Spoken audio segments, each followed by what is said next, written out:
simplemente son mi visión y mi opinión con respecto a cómo yo veo la obra de ella. Por ejemplo, las obras que hay acá no las había visto solamente algunos de los murales que ha hecho en otras partes y algunas de esas otras imágenes que me encontré en realidad en internet, pero viendo las imágenes que hay en particular hoy acá en esta exposición, pues como que tengo nuevas inquietudes que hasta ahora estoy como procesando. Entonces para esa parte de la charla me gustaría más como abrir la conversación también a ustedes y que miremos a ver qué es lo que significa o qué vemos o qué cosas podemos rescatar y llevarnos de lo que yo tengo que decir y de lo que ella propone con sus obras.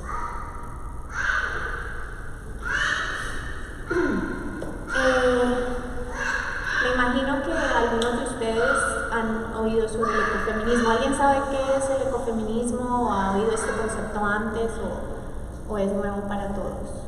¿Sí? Bueno, el ecofeminismo es muy difícil de definir también, porque así como el feminismo no es un movimiento monolítico, y gracias al feminismo de la tercera ola, que se desliga de lo institucional y se vuelve más subjetivo y se vuelve sobre las identidades personales y lo que surge en cada espacio, pues se vuelven aún más difíciles de definir, porque no hay un solo feminismo, claramente, ¿no? Y no hay un solo ecofeminismo. De hecho, quienes escriben sobre el ecofeminismo dicen que el ecofeminismo de alguna manera es como un gran desorden que tiene algunos lineamientos que se cruzan. Pero no hay una decisión formal de qué es, porque hay algunos feminismos que son más materialistas, hay otros ecofeminismos que son más posmodernos, hay otros que tienen que ver más con el cuerpo. Entonces, a pesar de eso, digamos que tengo esta definición que he construido.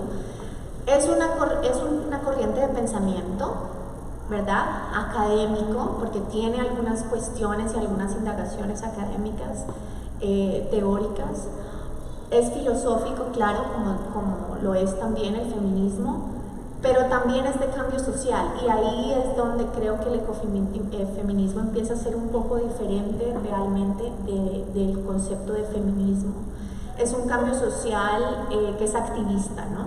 El ecofeminismo, desde que comienza, y como lo vamos a ver hoy a través de una pequeña historia del ecofeminismo, está ligado a territorio, está ligado a problemas que tienen que ver con prácticas extractivas, está ligada a la deforestación, está ligada a qué pasa durante esos procesos con el cuerpo de la mujer, pero no solo con el cuerpo de la mujer, sino con el cuerpo de quienes han sido feminizados o racializados y oprimidos de otras maneras, y cómo esas intersecciones suponen como un estudio o una crítica.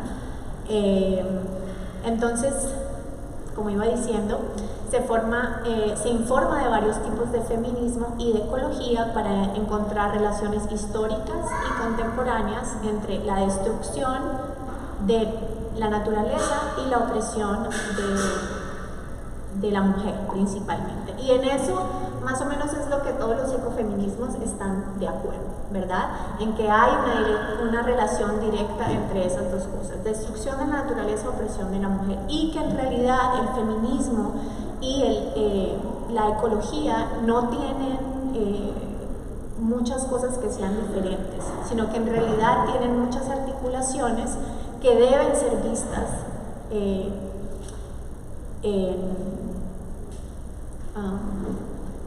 en combinación para poder ser entendidas realmente. Entonces,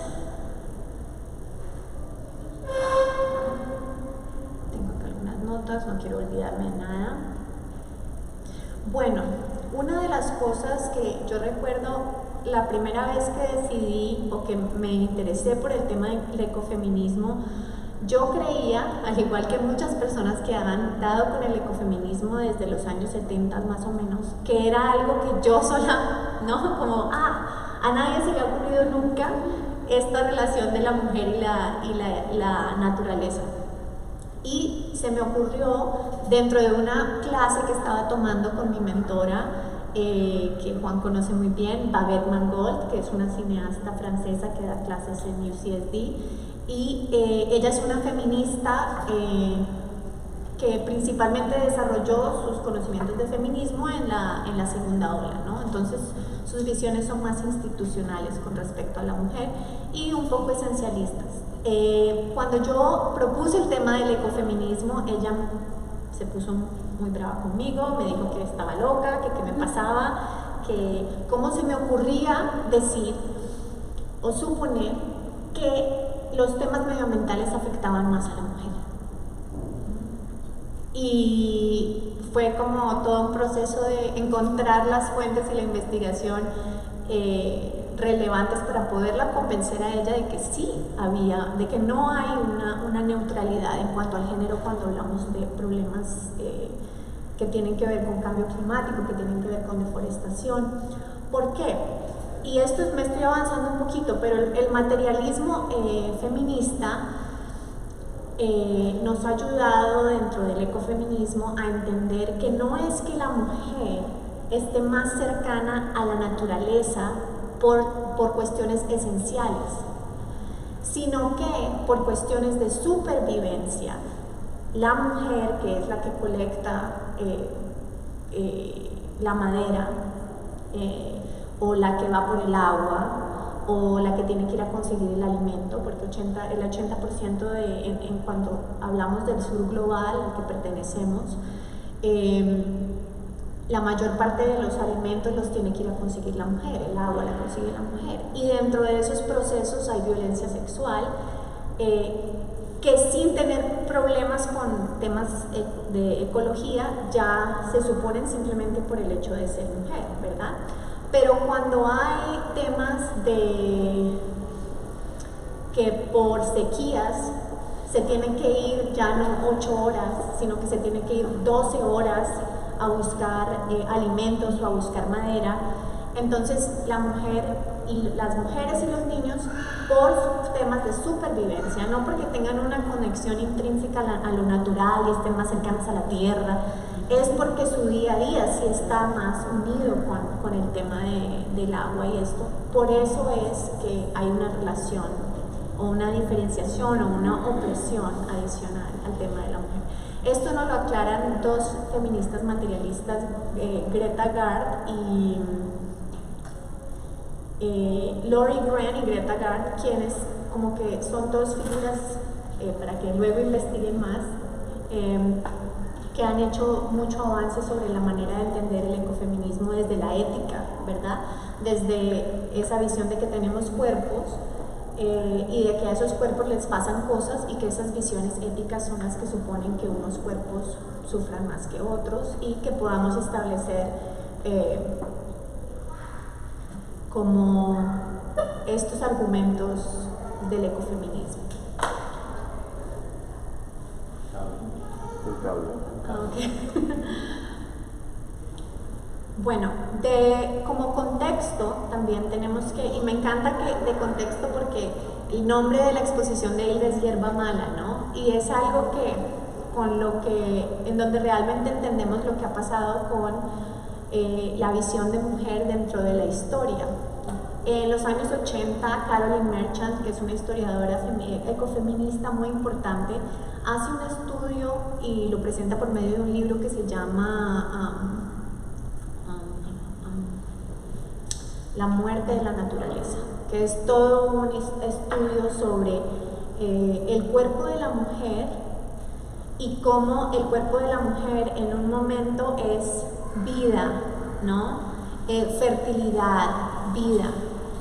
Pero después, cuando empiezan los procesos, sobre todo con la revolución científica, ese cuerpo de la mujer, que en principio significa cosas buenas, empieza a ser transformado por una serie de cosas. Ya no es fértil, ya no es la naturaleza bondadosa que te da el agua, que te da la comida, sino que se convierte por una cuestión social implementada por sistemas patriarcales en algo que hay que dominar o algo que está caótico, ¿no? luego con todo lo de la casa de las brujas en Europa. Todo esto es una dominación de la mujer a través de una visión paralela de la dominación de la naturaleza. Entonces la mujer y la naturaleza se tienen que domar porque están fuera de control, y se empieza a agredir el cuerpo de la mujer por una serie de investigaciones, de experimentos, porque en realidad la casa de las brujas lo que hacían era agarrar a las mujeres para experimentar con sus cuerpos, ¿verdad? Y durante ese mismo tiempo, esta visión de la revolución científica también supone otras cosas, porque si tú ves el cuerpo de la mujer como algo sagrado y lo relacionas con la naturaleza como algo fértil, sagrado, a lo que tienes que rendirle un culto porque es bueno, entonces no vas a querer ir y minarlo, no vas a querer ir a extraerle cosas. Entonces, para poder justificar y legitimar esta extracción, esta opresión, este ir y violentar la tierra, tienes que quitarle esta visión positiva y volverla a algo que tienes que controlar y que tienes que dominar. Entonces, este estudio de Carolyn Merchant es muy interesante por si les interesa, y es uno de esos primeros precedentes del ecofeminismo. Y lo otro, bueno, esa cuestión de la hierba mala, ¿no? Que es de lo que se habla en esta exposición también a través de simbologías y cosas, que es esta necesidad de catalogar a la mujer en relación con lo natural para oprimir a los dos, para oprimir a la naturaleza y para oprimir a la mujer. Y luego el otro contexto importante, que creo que ya lo he mencionado, es esta visión de que el espíritu activista del ecofeminismo, que siempre ha estado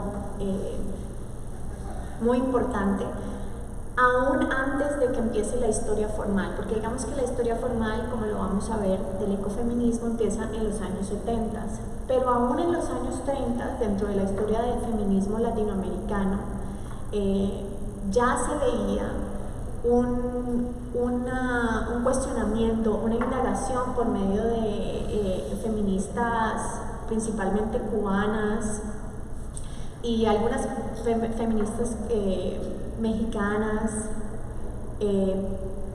panamericanas, como de un feminismo panamericano y latinoamericano, que ya empezaban a hacer trazos entre el imperialismo y lo que eso suponía en Latinoamérica con respecto a la extracción de minerales, de agua, de oro, de petróleo, y lo que eso significaba para las comunidades. Entonces, aún dentro de los años 30, en Latinoamérica ya se hablaba de esas cosas.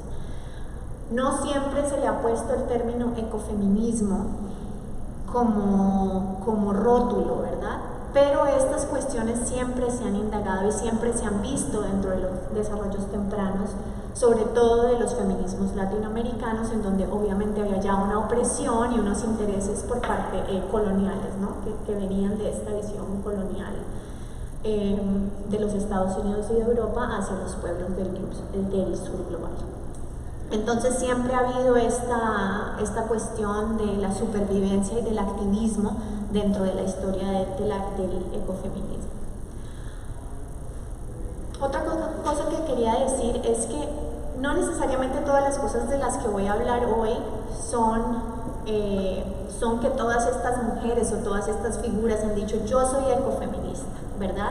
No todas son autoproclamadas ecofeministas, pero dentro de la historia del ecofeminismo vemos cómo se relacionan los conceptos con esa historia. Entonces algunas sí, como Vandana Shiva, que pertenece a este movimiento Shivko, son mujeres que siempre han dicho soy ecofeminista y se han parado desde ese punto. Otras no, otros lo ven más desde los movimientos ecologistas interseccionales, sobre todo hoy en día en el mundo contemporáneo, que hay unas críticas muy fuertes con respecto al ecofeminismo. Hay otras vertientes que hablan más como sobre visiones interseccionales y no necesariamente ecofeministas, pero quería decir eso en principio para que no se piense que todas estas mujeres se han proclamado de esa manera. El movimiento Chipko es uno de los primeros actos que se reconocen como actos ecofeministas. Esto sucede en la India en los años 70. Y el movimiento Chipko significa abrazar. Chipko significa abrazar. Este grupo de mujeres que hace este abrazo muy icónico en la naturaleza eran parte de otro grupo que no necesariamente era solo liderado por mujeres, sino que era liderado también por hombres y por otras personas de la comunidad, quienes estaban en oposición a la deforestación. Habían unas empresas norteamericanas en esa época que deforestaban para construir bates de béisbol. Esa era la empresa más grande que hacía la deforestación. Y estos pueblos querían tomar dominio también de esas industrias, o sea, no es que solamente quieran proteger la naturaleza. Cuando estamos hablando de estos pueblos oprimidos, estamos hablando de que ellos también simplemente quieren tener algún control de lo que está pasando, ¿verdad? Entonces, este gran movimiento tenía pequeños grupos liderados por mujeres que hacían otro tipo de actividades dentro de estas grandes resistencias. Hay diferentes historias con respecto a cómo surgen estas mujeres abrazadoras de árboles. Según lo que yo he visto, las que más pueden ser la realidad es la historia de que esta empresa una vez hace un llamado a todos los hombres de la comunidad y les dice: vengan que vamos a firmar un tratado que les va a convenir mucho, no sé qué, bla, bla, bla. Y los cita en un lugar X, ¿verdad? Para que los hombres se vayan y ellos puedan venir con todas sus máquinas a cortar los árboles. O sea, los confunden, ¿verdad? Les dicen mentiras. ¿Qué pasa? Cuando llegan todas estas personas a cortar los árboles, las únicas que permanecen en la comunidad, porque no son las que toman las decisiones de ese tipo de firmar papeles, son las mujeres, que ya tenían establecidos estos grupos de mujeres en los que ya tenían unos sistemas de comunicación y otro tipo de actividades. Entonces, cuando ellas se dan cuenta que llegan todos estos a cortar los árboles, ellas corren al bosque y abrazan los árboles. Esa es como la estrategia que tienen para que no vayan y corten los árboles, para que mientras que ellas abrazan los árboles les dé tiempo a sus esposos y a las otras personas de la comunidad a que lleguen y ayuden como a que esto no suceda. Este Chipko, este abrazo de los árboles, se convierte en algo muy icónico, se toman fotos, ellas previenen en realidad que se corten los árboles. Finalmente no se cortan y ellas salvan el bosque, y a partir de esa acción entonces empiezan a repetirlo en diferentes partes de la India y se convierte en algo muy icónico. De hecho, en los años 70 ya en Estados Unidos, en Europa y hasta en Latinoamérica, los abrazadárboles, ¿no?, que le dicen a la gente como del movimiento hippie también, son en realidad una variación de eso que empezó en los años 70 en la India. Entonces, dentro de este movimiento hay una figura muy importante que después vendrá a ser una de las figuras más importantes del ecofeminismo, que es Vandana Shiva. Vandana Shiva era voluntaria dentro de este grupo. Ella era una persona que estudiaba ciencia, ella estudiaba física cuántica y tenía todo este tipo de conocimiento, pero siempre tenía una relación muy especial con los movimientos activistas de su zona. Entonces ella hacía un voluntariado, en cada verano iba y hacía un voluntariado. Después de muchas cosas que sucedieron en la vida de ella empezó a estar más activa dentro del movimiento Chipko y después se convirtió en una figura por sí misma muy importante, como le decía, del ecofeminismo. Entonces, como esas primeras voces del ecofeminismo, tenemos a Wangari Maathai, a Françoise Dubon y a Vandana Shiva. Entonces, estas tres mujeres, de las cuales dos ya no están con nosotros. Wangari Maathai muere creo que a principios del 2000, Françoise Dubon también creo que muere hacia 2015. La única que sigue con vida es Vandana Shiva. Pero estas voces son inseparables del ecofeminismo. Wangari Maathai nunca se consideró necesariamente feminista, ecofeminista, pero la acción social que ella hizo marcó, digamos, algo muy importante para el ecofeminismo. Y ahorita les voy a contar un poco cuál fue su acción con el movimiento del Green Belt Movement o del Cinturón Verde, que es una organización que aún hoy, en 2023, sigue viva, peleando no solamente por las comunidades y el poder político de las comunidades y sobre todo de las mujeres, sino que también hacen un montón de acciones de cambio climático en Kenia.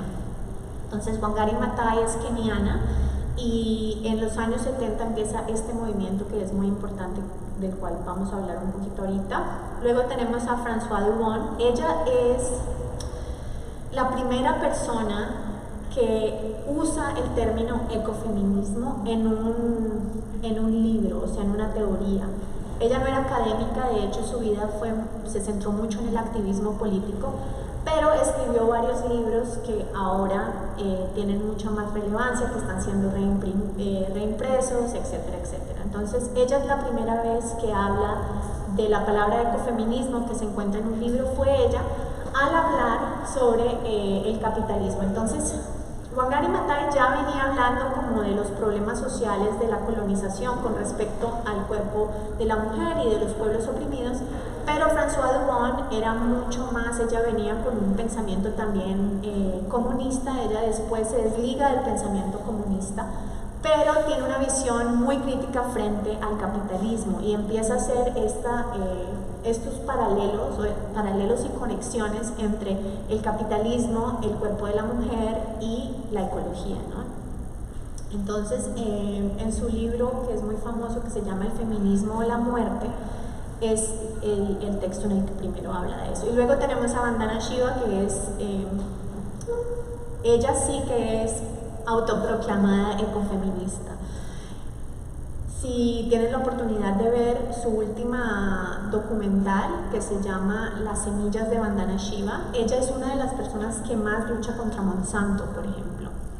Entonces, en el trabajo de Vandana Shiva está no solamente la lucha o las cuestiones que tienen que ver con el cuerpo de la mujer y con el dominio del cuerpo de la mujer y la opresión, sino también con el tema de Monsanto, el tema de las semillas, el tema de alterar los alimentos genéticamente y lo que eso significa para los pueblos de la India y de África y de Latinoamérica, en donde se implementan estas cosas, se roban las semillas y luego se obliga a las personas a que usen solamente esta semilla, y de esa manera en realidad lo que hacen es controlar el mercado de la comida a nivel mundial.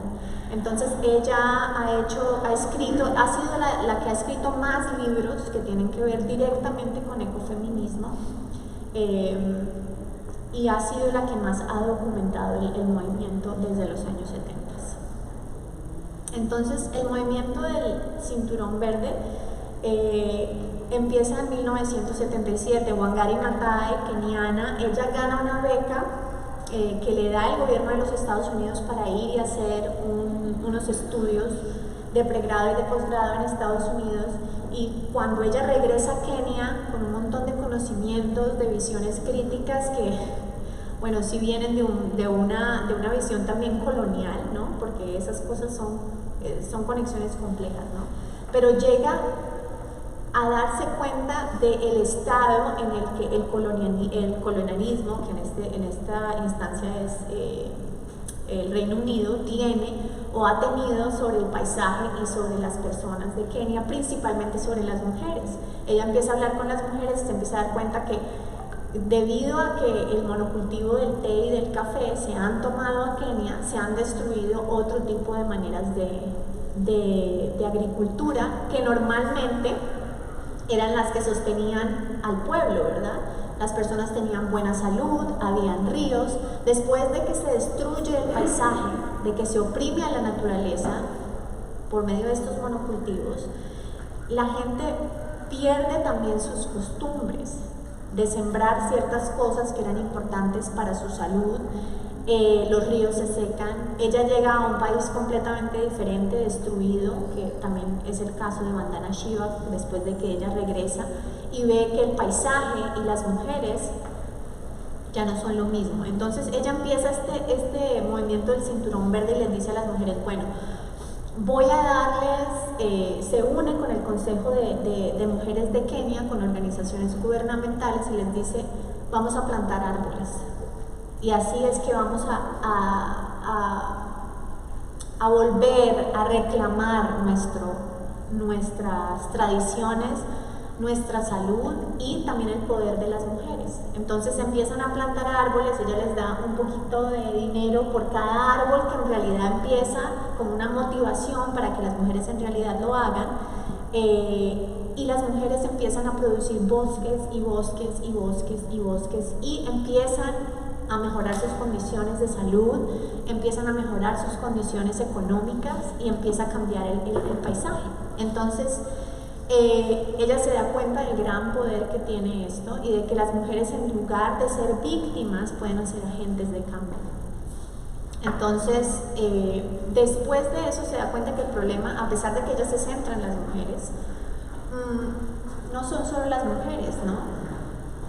Son las comunidades y las maneras en las que los gobiernos que están actuales, que son dictaduras en ese momento, oprimen a las personas. Entonces ella empieza también a educar a las personas.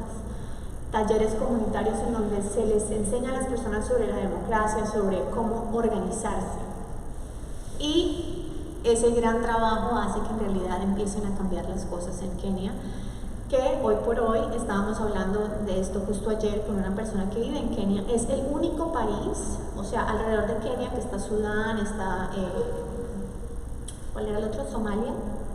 No. Bueno, un montón de países que están alrededor de Kenia, que están en guerra, que tienen grandes problemas sociales. Kenia es el único país que está ahí, pues, también con unas problemáticas sociales muy fuertes, pero que ha logrado vencer muchas de estas opresiones. Y bueno, a mí me gusta pensar que en parte es por este movimiento tan grande que hay y porque en realidad todo este poder que se le había quitado a las personas, ella logró que las personas entendieran que tenían que organizarse, que tenían que aprender, que tenían que resistir. Y como les digo, son movimientos que todavía están vigentes. Luego tenemos a Françoise Dubon, que bueno, ella era una persona como que no era muy bien ni siquiera aceptada dentro de los mundos activistas, porque ella era una persona muy fuerte y sí, era muy radical con su pensamiento. Entonces, por ese mismo radicalismo que tenía, sus ideas a veces no lograban viajar con la fuerza que en realidad tenían, que tal vez hoy, 2023, logramos verlo, pero que en ese momento, por ese tema de ser tan radical, como que no le caía bien a las personas.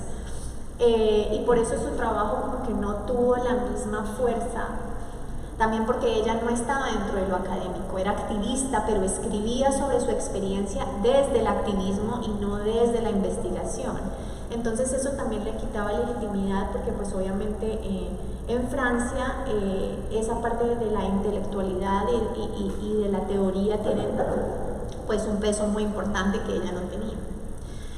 Pero ella es la primera que en realidad empieza a decir, bueno, es que acá el problema es el patriarcado y el capitalismo. No es que sea solo el patriarcado, no es que sea solo la misoginia, no es que sea solo el machismo. El problema son los dos, y no se trata, como dice acá, no se trata de construir un matriarcado, porque ella también tampoco estaba de acuerdo en esta visión como de la girl boss que vemos hoy, ¿no? No se trata de ser girl boss, no se trata de cambiar el patriarcado por el matriarcado, se trata de destruir el poder y crear algo nuevo, en el que no necesariamente la mujer sea mejor que el hombre ahora, ¿no? Sino en que se destruyan las maneras de entender el poder y se crea a partir de cero. Que pues es algo muy radical, que creo que ni siquiera hoy en día estamos en ese punto, ¿no?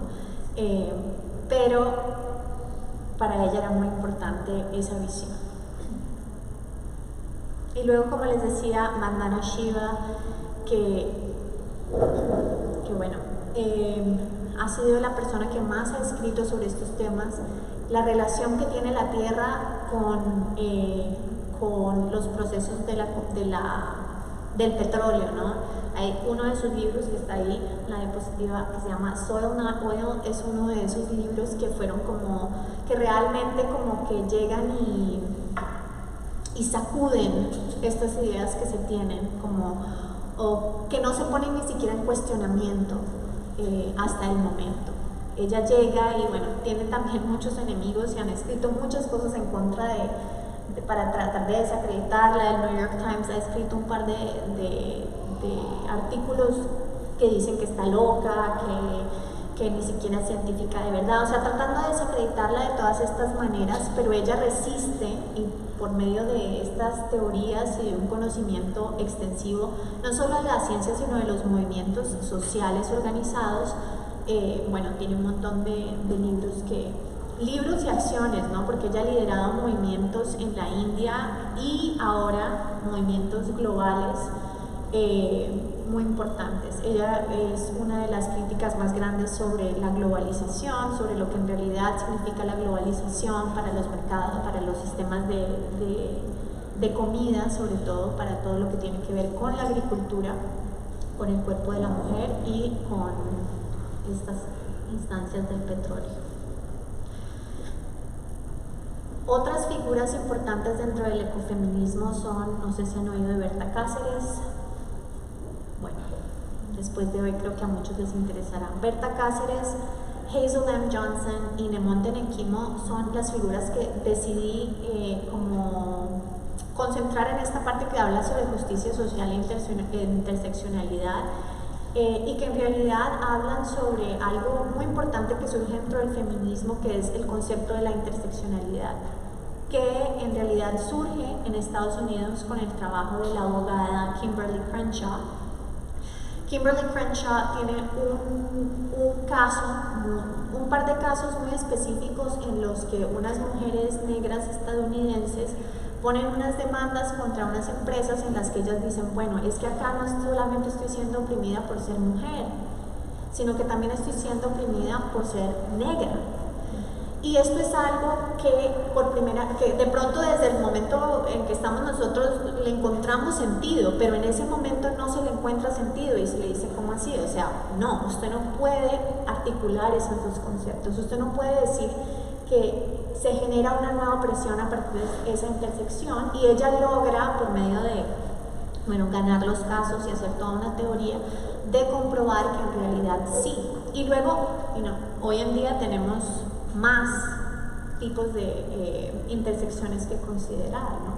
Porque no es lo mismo ser una mujer negra en un mercado laboral que una mujer negra queer, o que una mujer negra queer que no tiene las mismas habilidades o que tiene alguna discapacidad, ¿verdad?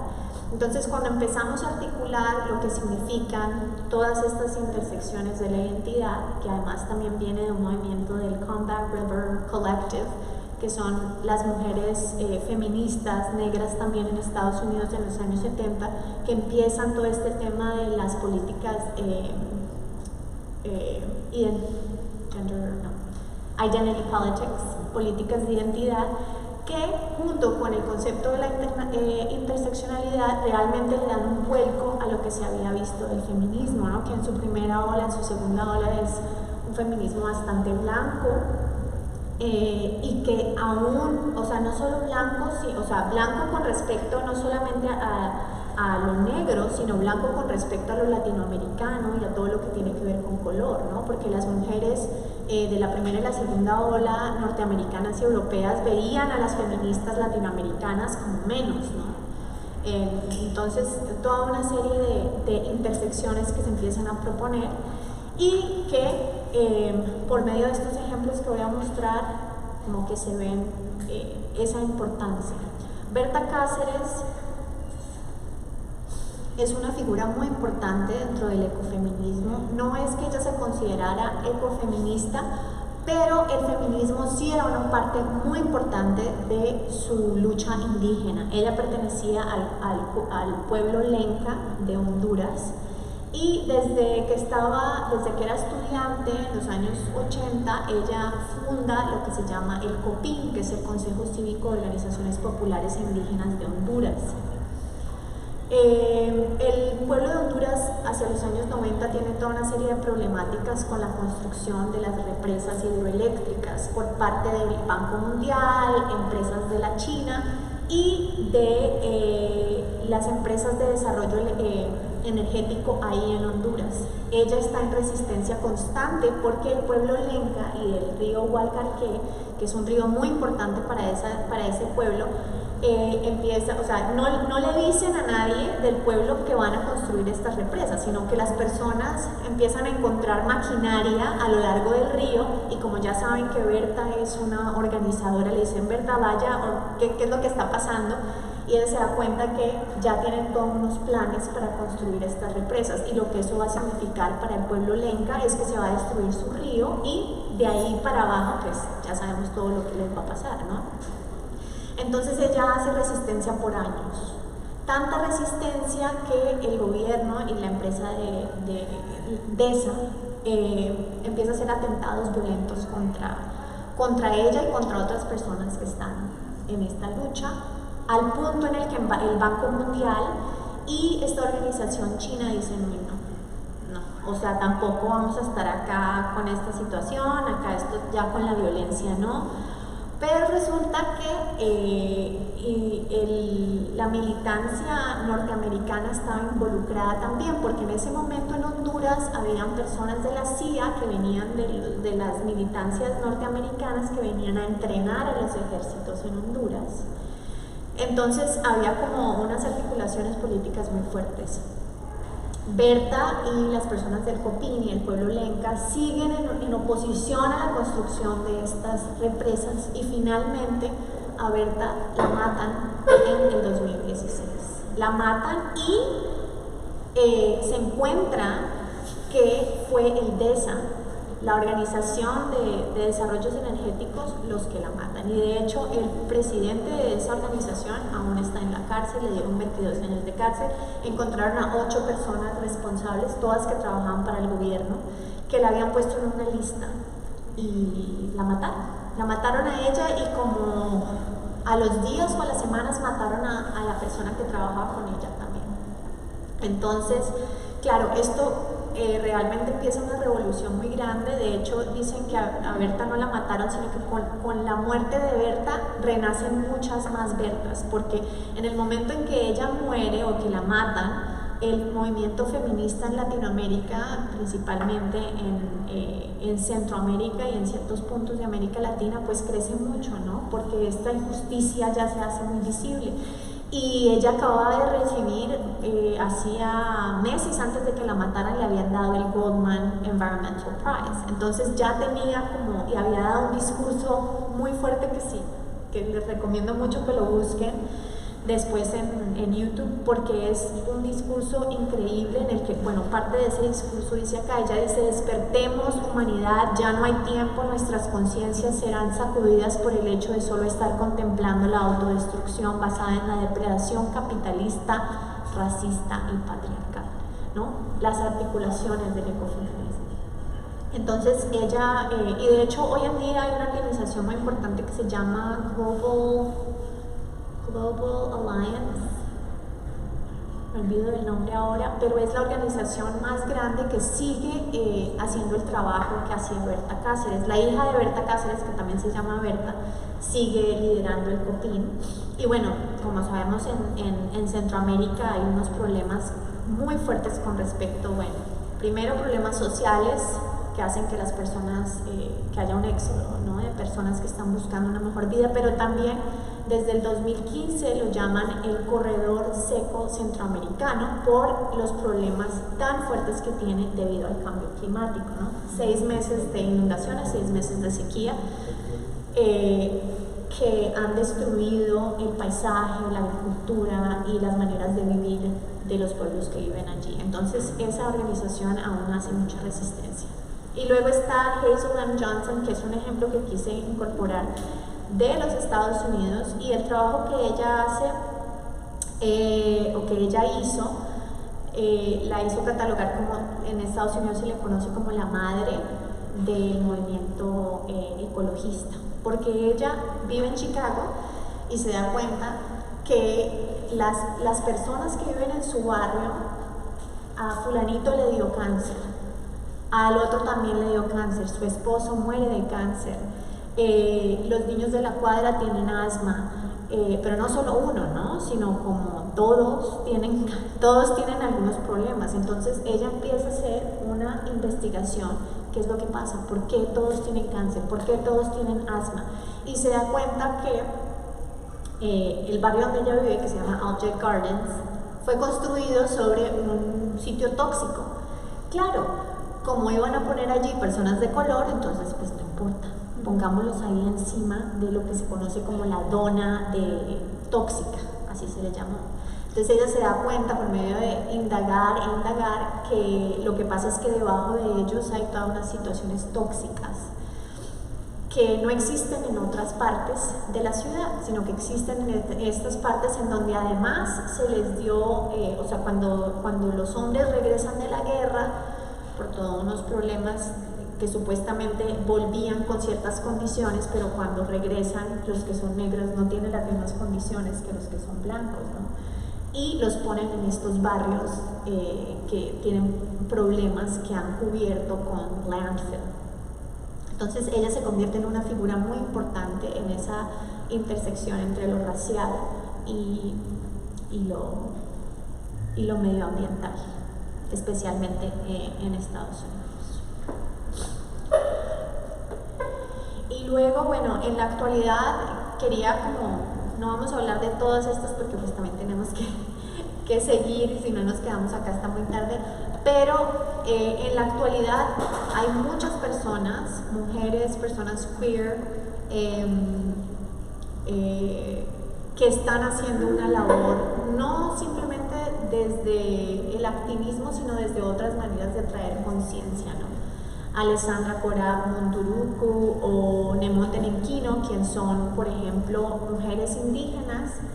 Alessandra es de Brasil, de la parte de la Amazonía brasileña, y Nemote Nenquino es de la parte de la Amazonía ecuatoriana, en donde tienen muchísimos problemas por el tema del petróleo y cómo el petróleo termina destruyendo los ríos, principalmente las fuentes hídricas de estos pueblos, porque por ahí pasan todas estas líneas y que después se estallan y bueno, contaminan los ríos y contaminan la selva, y bueno, hay todos los temas de deforestación, y estas mujeres están en esta lucha indígena actual, tienen unas plataformas increíbles y mucho apoyo. Les recomiendo que busquen el trabajo que están haciendo con la Amazonía. Diane Wilson y Sharon Levine, que son dos figuras norteamericanas que han estado en la lucha contra una empresa que se llama Formosa Plastics, que, bueno, tienen unas fábricas muy grandes de plástico que luego lo que hacen es vertir químicos y microplásticos a diferentes ríos y diferentes fuentes hídricas, y ellas han ganado, todas estas personas han hecho algún tipo de acción legal, ¿no? Han tomado cartas en el asunto en temas legales y han se me fue la palabra, han demandado, gracias. Han demandado a los gobiernos o han tomado esta acción legal y han ganado contra gobiernos, contra empresas. De hecho, Formosa Plastics ahora tiene toda una serie de restricciones y de cosas que tienen que hacer para poder conservar sus plantas en los lugares en los que están. Entonces quería como mostrarles algunas de esas personas que hoy en día todavía están en esa lucha. Winona LaDuke, que es una nativa americana muy importante, ella es economista y ha estado muy al frente de la lucha en cuanto a las líneas de petróleo de Dakota Pipelines. Ella ha estado como al frente de esas luchas. Y luego traje otras, para mostrarles otras personas como Patagonia, que en realidad empiezan a incorporar también una nueva capa dentro de esta lucha interseccional feminista o estas ecologías feministas, que es lo queer, ¿no? Y la manera en que el espacio público, la conservación natural, como que siempre se ha excluido a las personas queer, a las personas trans. Entonces Patagonia es una persona que hace como mucha concientización sobre cómo los cuerpos queer merecen y deben reclamar los espacios naturales. Igual que Pinar, que también lidera toda una serie de movimientos filosóficos y activistas que lo que hacen es hacer paralelos entre la manera en que las personas que son queer, que son trans, han sido como dichas que no son naturales, ¿verdad? A pesar de como estas figuras problemáticas de la naturaleza y de los cuerpos humanos. Entonces hacen todo un trabajo para concientizar sobre lo que significa ser queer dentro de la naturaleza y cómo reclamar esos espacios activistas que no se han retomado antes. Y Queer Brown Vegan, que también estas personas más que todo son personas que usan mucho las redes sociales para traer concientización. Queer Brown Vegan es una persona que a mí me gusta mucho porque hace muchos videos que educan sobre diferentes temas, como temas que van surgiendo, ¿no? Como en nuestra actualidad, todo que surge muy rápido. Y él muy rápidamente hace estos videos en los que explica y da contexto con respecto a diferentes cosas que tienen que ver con la ecología, con lo femenino, con la industria fósil, con el fast fashion y con todas esas articulaciones contemporáneas que están en contra o apoyan esta destrucción de la naturaleza. ¿Cómo vamos? ¿Bien? Bueno, ni siquiera he llegado a hacer la conversación de Hilda, pero rápidamente, porque también sé que queríamos hablar un poco sobre la ciudad. Y en realidad, cuando hablamos de la ciudad o de la ecología urbana, para mí lo que significa es como ese planteamiento de qué pasa entre la tensión que hay entre lo rural y entre la ciudad. Porque la ecología urbana no es hacer que un edificio sea más sostenible o que sea certificado LED o todas estas cosas. Lo que significa para mí es esta conciencia de que cuando se destruye lo rural, cuando estamos hablando de deforestación, cuando estamos hablando de la industria fósil, de los combustibles fósiles, cuando estamos hablando de todas estas cosas que están impactando claramente primero a las mujeres y a los niños y a las personas que ya están oprimidas, ¿qué pasa desde la ciudad con nosotros que estamos en la ciudad, verdad? ¿Cómo participamos nosotros en eso y qué tipo de conciencias, qué tipo de nuevas relaciones podemos tener, activismos que podamos tener nosotros desde la ciudad? Porque claramente lo ecofeminista también es algo que realmente nace en el espacio rural, ¿no?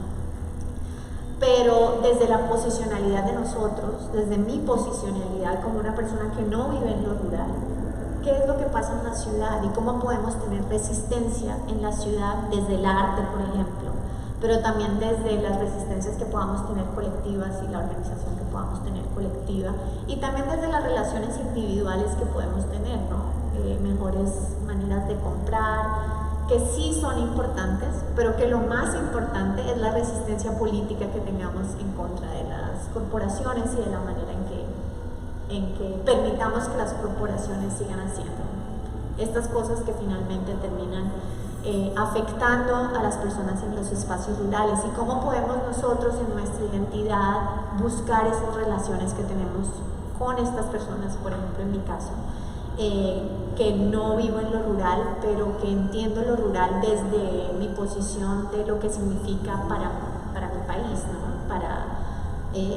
Para lo que se ve desde el tema del género y de la violencia y de todo esto con respecto a la dominación de la naturaleza, del oro particularmente en Colombia, y del petróleo y de otros minerales, de las drogas, de las cocinas de drogas, del narcotráfico, y cómo esas relaciones, qué impacto tienen en la ciudad. Entonces, desde el arte, esto se ha indagado mucho. Hay algunas figuras muy importantes dentro del arte que han hecho estas preguntas ecofeministas, ¿no? Agnes Denes, por ejemplo, que es una artista hungariana, norteamericana, estadounidense, que desde los años 70, cuando realmente está en fervor este movimiento ecofeminista, tiene unos gestos muy importantes. Ella es una pionera dentro del movimiento Land Art, a pesar de que estaba muy dominado por los hombres y que en realidad es un movimiento así como problemático el del Land Art.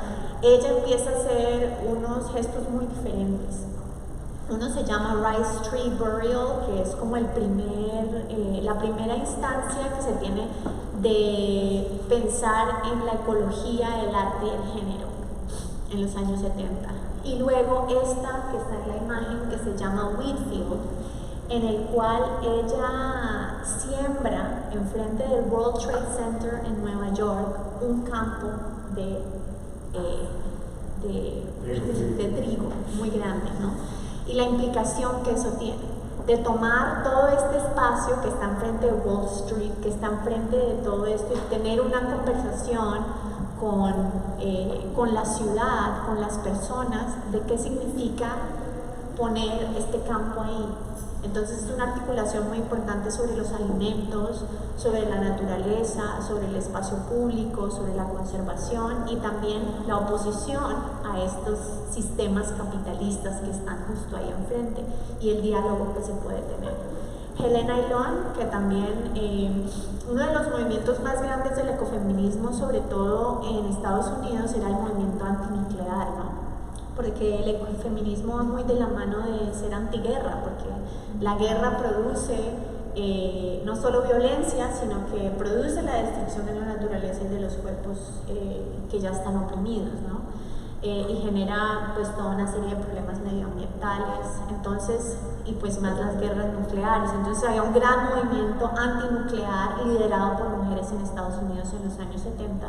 Y Helena Ayllón lo que hace es crear esta obra muy importante que se llama La ambulancia de la Tierra, del planeta Tierra, y va y toma muestras de todos estos lugares en los que se hacen test nucleares, en Arizona, en todas estas partes de Estados Unidos, y llena una serie de como costales con estas cosas y lleva esta ambulancia, la lleva, acá tengo, no recuerdo específicamente a dónde fue que llevó la ambulancia, pero la llevó como a una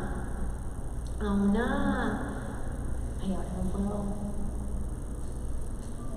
no puedo mover el cursor, no puedo ver la información. Lo tienes al otro lado. Pues aquí, claro, porque ves que acá Sí.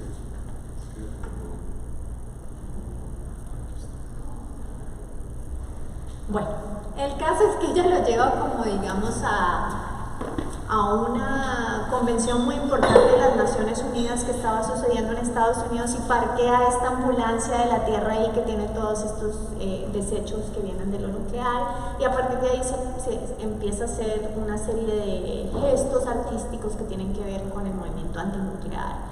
Ella se considera, Agnes Denes no necesariamente se consideraba ecofeminista, pero Helena Ayllón sí se consideraba ecofeminista. Otra artista que quería contarles es la Toya Ruby Fraser, no sé si la conocen, ella es una documentalista, más que todo fotógrafa,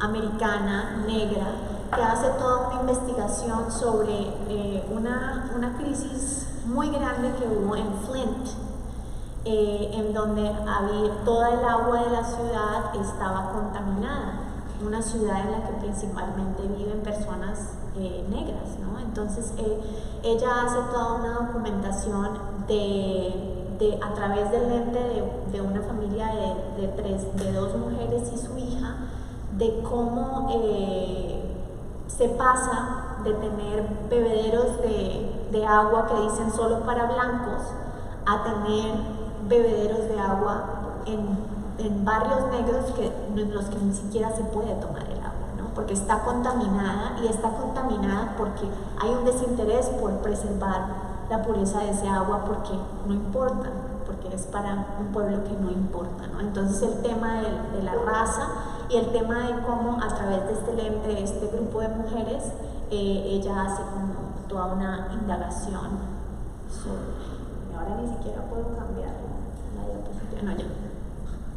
Otra artista muy importante que me gusta mucho, que es una artista mexicana, que es Minerva Cuevas, que hace toda una indagación, una crítica. Bueno, ella tiene una obra muy fuerte, es una mujer muy fuerte, muy activista, que hace toda una serie de, sobre todo trabaja con lo que es la marca, con el logotipo, y hace todos estos cuestionamientos sobre colonización.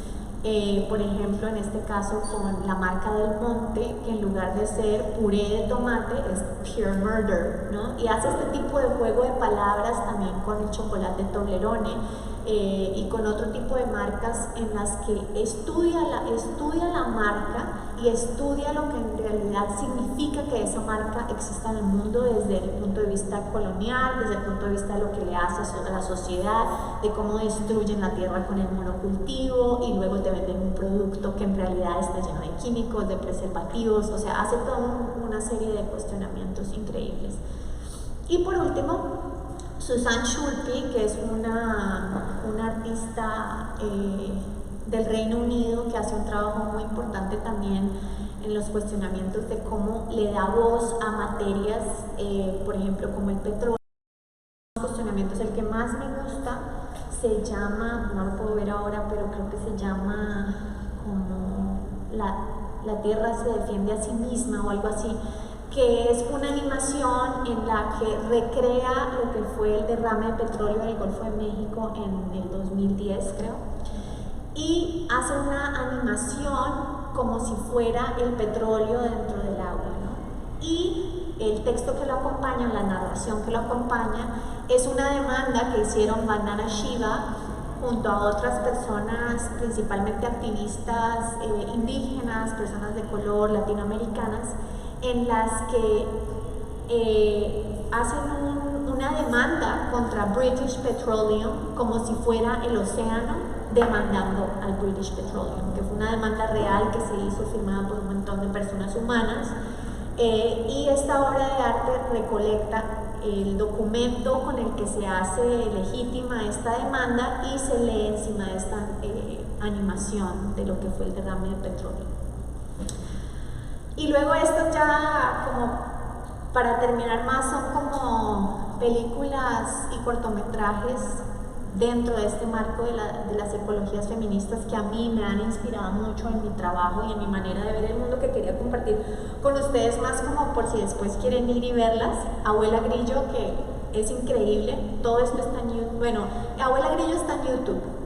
Es un cortometraje de 12 minutos increíble que habla, o sea, cuando lo vean, sí, es como totalmente sobre los temas de las ecologías feministas, de la opresión de la mujer, la opresión de la naturaleza y del capitalismo, y cómo llega el capitalismo a hacerse cargo de estos cuerpos y a tratar de sacarles provecho, ¿no? Pumsi es otra película increíble. Este es un cortometraje de 20 minutos dirigido por Wanuri Kaui, que es una directora de cine keniana. Este se consigue en Vimeo gratis y también habla sobre el agua. Es una película como posapocalíptica, o sea, está en el futuro y habla sobre como la relación mujer-naturaleza, pero desde un punto de vista del cuidado, ¿no? Que me recuerda un poco lo que se habla también en esa exposición, que me encanta que la exposición de cocina también esté ahí, porque es el tema del cuidado y también lo que se habla en el texto curatorial de Hilda Palafox, que es que el maternar o el cuidar es algo que no necesariamente tiene que ser exclusivo de la mujer, y en realidad ahí está lo que realmente tenemos que cambiar, y es esa destrucción del poder del que habla François Dubon, ¿no? El maternar, el cuidar, el hacer una olla comunitaria, el nutrirnos, no tiene que ser exclusivamente de la mujer, debe ser de todos, pero por medio del feminismo es que se logra entrar a ese tipo de ideas. Como ahí bien se dice, o sea, también esos son movimientos que han sido liderados por mujeres, ¿no? Entonces les recomiendo estas dos películas, y luego otras, obviamente, bueno, esta no es dirigida por una mujer, sino es una de estudio Ghibli, pero es una película que en realidad O sea, Náusica y el Valle del Viento es en su esencia una película ecofeminista, ¿no? Que habla sobre ese cuidado, sobre ese maternal, sobre esa conexión con la naturaleza, sobre no destruir la naturaleza y también sobre lo poshumano, ¿no? No solamente ver las cosas a través de los ojos de nuestros cuerpos, que si bien hay muchas problemáticas sociales que surgen a partir de los cuerpos humanos y de lo racializado, etcétera, etcétera, no somos lo único que existe en el mundo, ¿no? Hay animales, hay plantas, hay otros seres, otros entes que viven en este mundo desde el que también podemos encontrar relaciones importantes para realmente poder acabar con estos poderes y estos como poderes sistemáticos, ¿se dice en español?, que nos oprimen a todos.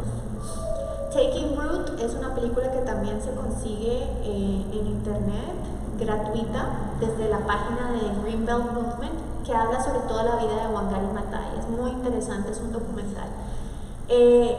Las semillas de Vandana Shiva no se consigue todavía, de hecho salió hace muy poco y es una película pero las universidades, por ejemplo, la pueden comprar los derechos y cosas así. Está en Prime.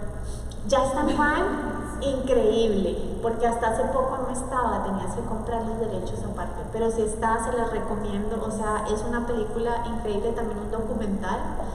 Y otra que habla desde un lente femenino, ¿no? Porque el ecofeminismo también lo podemos ver desde el cine, desde el female gaze y lo que eso supone en cuanto a la manera de ver el mundo a través de otros ojos que no son los que siempre nos han enseñado a ver, ¿no? Que es una película de una artista Inuk canadiense de Quebec. Esta también se consigue en Vimeo.